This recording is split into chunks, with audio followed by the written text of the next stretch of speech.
सुप्रभात बच्चों। आज हम पढ़ेंगे अनमोल मोती के रहीम के दोहे। आप लोग अभी तक कबीरदास के दोहे, तुलसीदास के पद, माफ़ कीजिए, सूरदास के पद और तुलसीदास के दोहे पढ़ चुके हैं। तो अभी हम पढ़ेंगे अनमोल मोती से जो तुम्हारा चौथा भाग है, वो है रहीम के दोहे। तो रहीम के दोहे पढ़ने से पहले ये रहीम जो है उनके बारे में थोड़ा हम लोग जानेंगे।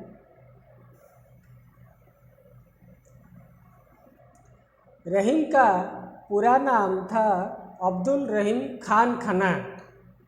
ये बच्चों याद रखना, रहीम का पूरा नाम अब्दुल रहीम खान खन्ना। उनका जन्म हुआ था सन 1556 में, यानी लगभग 1556 में लाहौर में हुआ। लाहौर यानी आजकल पाकिस्तान, जो पाकिस्तान का जो राजधानी है लाहौर है, तो पाकिस्तान में आजकल है। उस समय 1556 में रहीम का जन्म हुआ था। और कहाँ हुआ था? ना लाहौर में हुआ था, यानी अभी जो वो स्थान पाकिस्तान में है। उनके पिता का नाम था बैरम खां। बैरम खां जो है वो मुगल बादशाह अकबर के अभिभावक तथा सेनापति बैरम खां थे। यानी अकबर, तुम लोग इतिहास में पढ़े होंगे कि राजा अकबर यानी बादशाह जो थे अकबर के अभिभावक का मतलब जो अंग्रेजी में पेरेंट्स कहते हैं, गार्डियन, यानी माता पिता जिसके नहीं होते, जिसका देखभाल करते वो होते हैं अभिभावक। तो अकबर के अभिभावक कौन थे? बैरम खां। और अभिभावक के साथ साथ वे थे सेनापति, यानी अकबर के सेना का वो मुख्य थे। और बैरम खां के बेटा थे कौन? रहीम। रहीम मुगलों के महलों में पले बड़े। रहीम जो है वो मुगलों के महल, अकबर जो है मुगल शासन के थे, मुगल राजा। तो मुगले के महल में, यानी राजा, शाही ठाट यानी राजा के महलों में वो पले बड़े बचपन से। वे बड़े प्रतिभाशाली थे। रहीम जो है वो बहुत ही प्रतिभाशाली थे। वे अरबी, फारसी और संस्कृत के प्रकांड पंडित थे। रहीम को अरबी भाषा आती थी, फारसी भाषा आती थी और संस्कृत भाषा भी उन्हें आती थी। साथ ही हिंदी काव्य कविता के बड़े मर्मज्ञ थे। उनको तो 3 भाषाएं आती थी, उसके बाद हिंदी काव्य कविता के बड़े मर्मज्ञ थे। हिंदी काव्य कविता में भी उनका बड़ा योगदान रहा है। साथ ही और इसलिए अकबर के दरबार के मशहूर नवरत्नों में रहीम गिन जाते थे। अकबर के दरबार में जो मशहूर कवियों में थे उनमें से रहीम भी गिना जाते थे। वे जन्म से मुसलमान होते हुए भी हिंदुओं के प्रति प्रेम भाव रखते थे। रहीम जी जन्म से तो मुसलमान थे, फिर भी वो हिंदुओं के प्रति अपने प्रेम भाव रखते थे।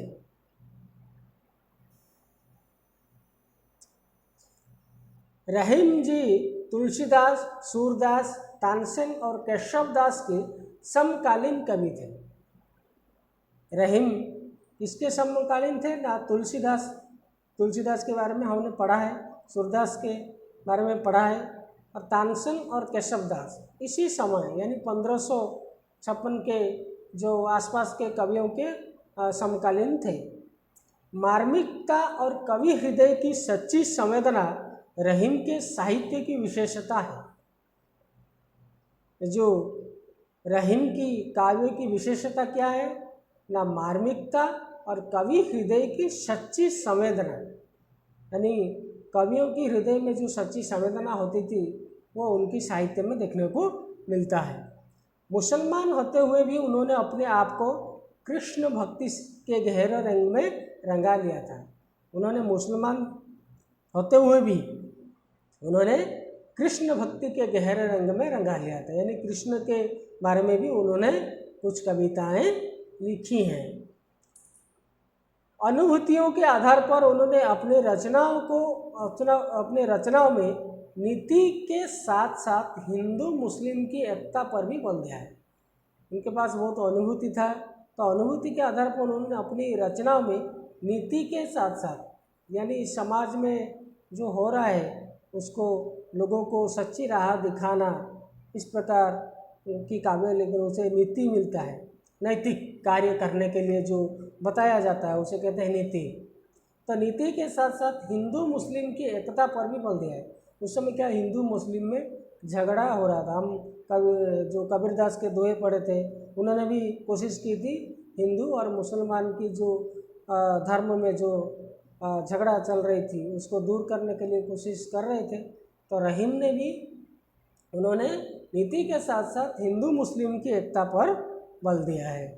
तो रहीम की रचना है क्या क्या है ना, रहीम की रचना है रहीम सतसई, श्रृंगार सतसई, रास पंचाध्यायी, रहीम रत्नावली, बरवे नायिका भेद आदि। तो ये सब रहीम की रचनाएं हैं और उनके काव्य रचना में प्रयुक्त छंद है। तुम्हारे इस जो किताब में दिया है दो दोहा, तो दोहा तो जानते हो, दो जिसका दो ही लाइन होता है, ठीक है, दो ही वाक्य या कह सकते हैं हम लोग, तो दो ही होता है। उसके बाद कविता, सवैया, सोरठा तथा बरवई, ये के छंद का नाम है, ठीक है।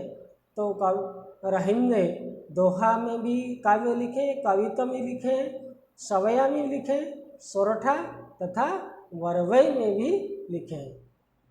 रहीम की भाषा क्या थी ना, रहीम की भाषा थी ब्रज और अवधी। उन्होंने दोनों भाषाओं में लिखते थे, क्या क्या ना, ब्रज भाषा और अवधी भाषा। तो ये था रहीम जी की जीवन परिचय के बारे में। तो हम चलते हैं, तुम्हारे किताब में दिया हुआ दो दोहे के बारे में आलोचना करते हैं।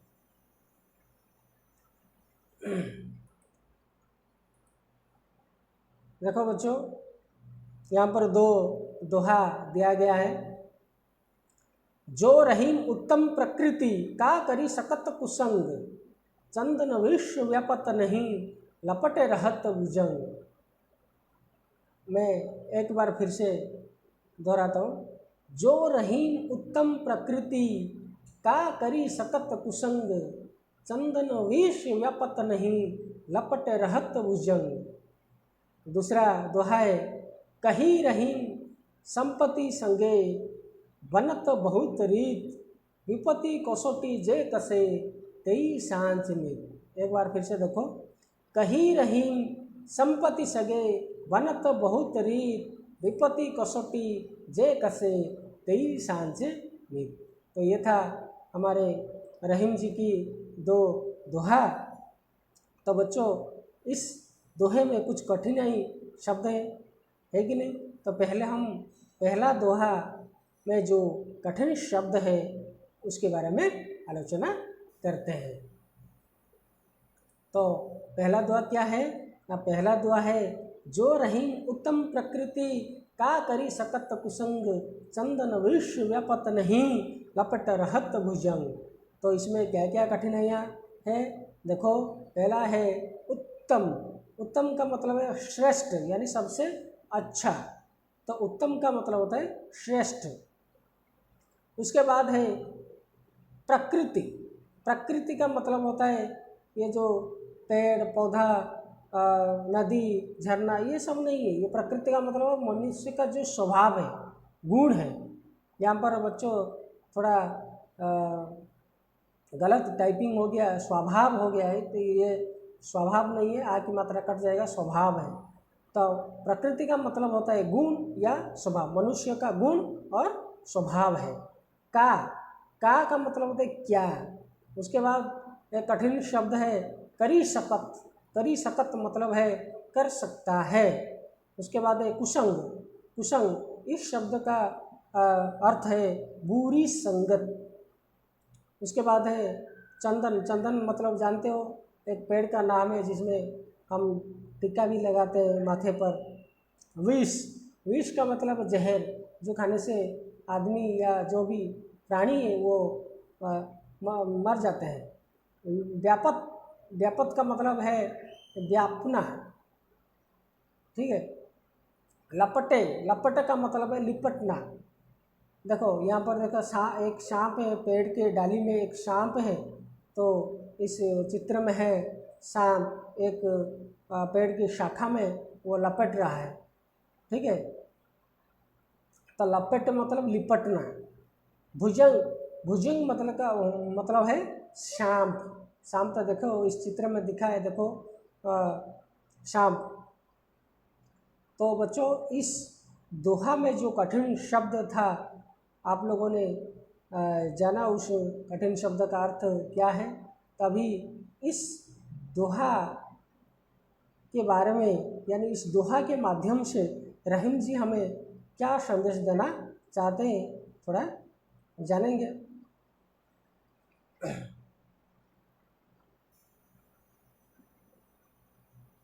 रहीम कहते हैं कि जो व्यक्ति उत्तम आचरण और गुणों का होता है, यानी जो अच्छा व्यक्ति होता है, जिसका स्वभाव अच्छा होता है, जिसका गुण अच्छा होता है, उस व्यक्ति के ऊपर बुरी संगति का प्रभाव नहीं पड़ता। यानी सज्जन व्यक्ति बुरे लोगों के निकट होते हुए भी उनकी बुराई को नहीं अपनाता, ठीक है। एक अच्छा व्यक्ति, एक अच्छा गुण वाला व्यक्ति अगर कुछ दुष्ट संगति में पड़ जाए तो वो उस बुरी संगति को नहीं अपनाएगा, यानी बुरी संगति का प्रभाव उस पर नहीं पड़ेगा, ठीक है। मान लो तुम्हारे कुछ दोस्त तो ऐसे होते हैं जो कि खराब काम करते हैं, जैसे खराब काम मतलब झूठ बोलना, चोरी करना, इस प्रकार का काम करते हैं, तुम उनके साथ मिले हुए हो, ठीक है। मगर तुम अगर अच्छे गुण और स्वभाव का हो तो वो लोग चोरी करते हैं और झूठ बोलते हैं, तो उनका प्रभाव तुम्हारे ऊपर अगर नहीं पड़ता है, इसका मतलब यही है कि वो लोग जो काम करते हैं उसका असर, उसका प्रभाव तुम्हारे ऊपर नहीं पड़ता है। तो यही बात हमें रहीम जी कह रहे हैं कि एक अच्छे गुण या अच्छे स्वभाव के व्यक्ति दुष्ट संगति या बुरी संगति में अगर मिल जाए तो उसका प्रभाव उनके ऊपर नहीं पड़ता, अतः अच्छे लोगों के ऊपर नहीं पड़ता है। इसके लिए रहीम जी एक सुंदर उदाहरण दिया है, एक बहुत सारा उदाहरण इसी दोहे के माध्यम से दिया है। क्या है ना, चंदन विष व्यापत नहीं लपट रहत भुजंग। इसका मतलब है चंदन पेड़ पर जहरीले सांप अगर लपटे रहने पर भी चंदन पेड़ पर उसका जहर का कोई असर नहीं होता। अगर एक चंदन के पेड़ पर एक जहरीला सांप जिसका जहर ज़्यादा विष होता है, वो सांप अगर लपटे रहता है तो भी उस चंदन के पेड़ के ऊपर जहरीला सांप का जो जहर होता है, विष होता है, उसका प्रभाव उन पर नहीं पड़ता है। तो बच्चों इस दोहे में चंदन पेड़ के साथ उत्तम गुण वाले व्यक्ति, यानी उत्तम स्वभाव जो व्यक्ति अच्छे हैं, उनके साथ चंदन पेड़ के साथ तुलना किया गया है।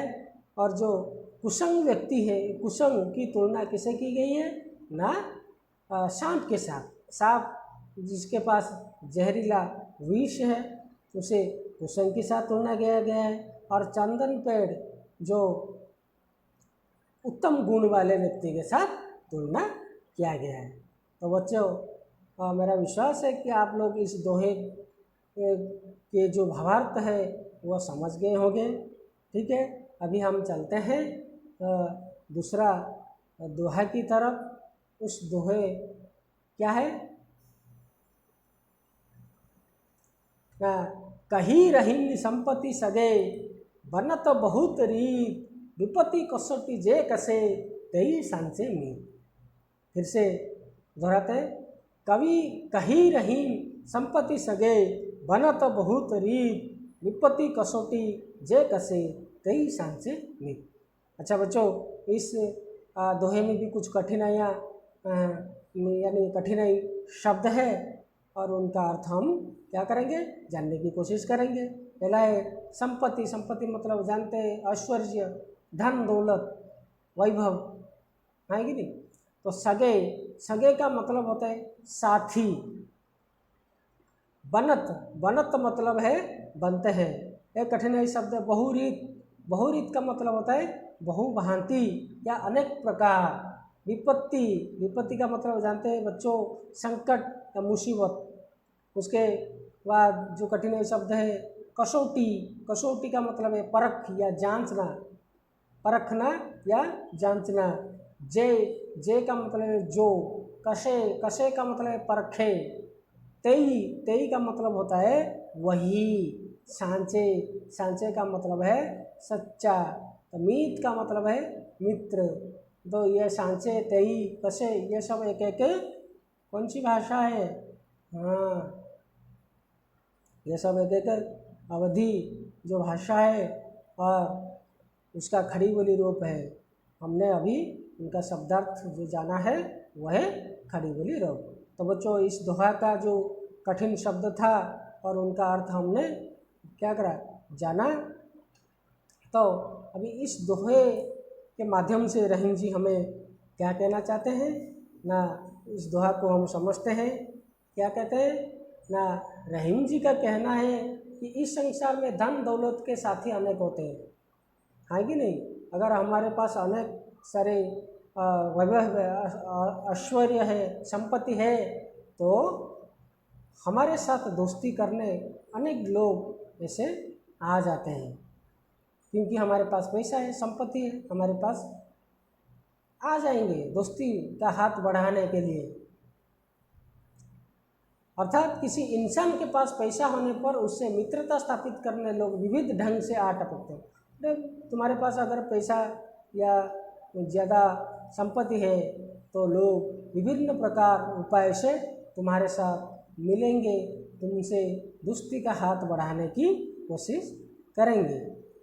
परंतु उनमें से कौन सच्चा और कौन नहीं, उनमें से तुम लोगों के साथ जो दोस्ती का हाथ बढ़ाएगा या दोस्ती करेगा, उनमें से कौन सच्चा और कौन नहीं, यानी दोस्ती जो दोस्ती का हाथ बढ़ाता है कौन सच्चा दोस्त है और कौन ये सच्चा दोस्त नहीं है, इस बात का पता कब चलेगा ना। इस बात का पता विपत्ति के समय चलता है।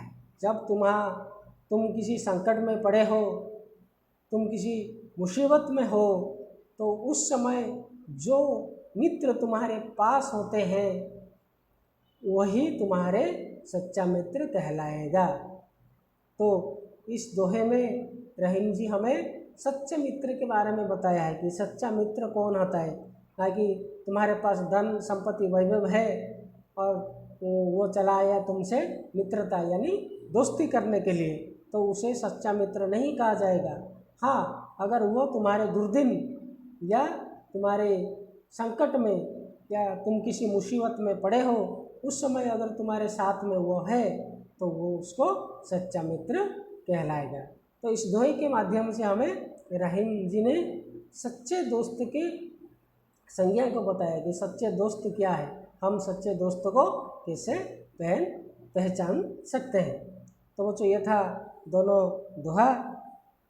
तो अभी मैं आप लोगों को कुछ प्रश्न पूछूंगा, आप लोगों को जवाब देना पड़ेगा। ठीक है बच्चों, अभी बताओ किस पर कुसंग का प्रभाव नहीं होता, किस पर ना। उत्तम गुण व्यक्ति वालों के ऊपर कुसंग का प्रभाव नहीं होता। इस पर ना उत्तम यानी श्रेष्ठ व्यक्ति पर कुसंग का प्रभाव नहीं होता। हाँ, चंदन वृक्ष पर कौन लिपटा रहता है? कौन लिपटा रहता है? हाँ, कौन? ना कुसंग के साथ तुलना की गई है। अच्छा, सच्चा मित्र कौन होता है? विपत्ति के समय जो तुम्हारे साथ होते हैं वही सच्चा मित्र कहलाता है। तो बच्चों, आज हमने क्या क्या पढ़ा ना? हम अगर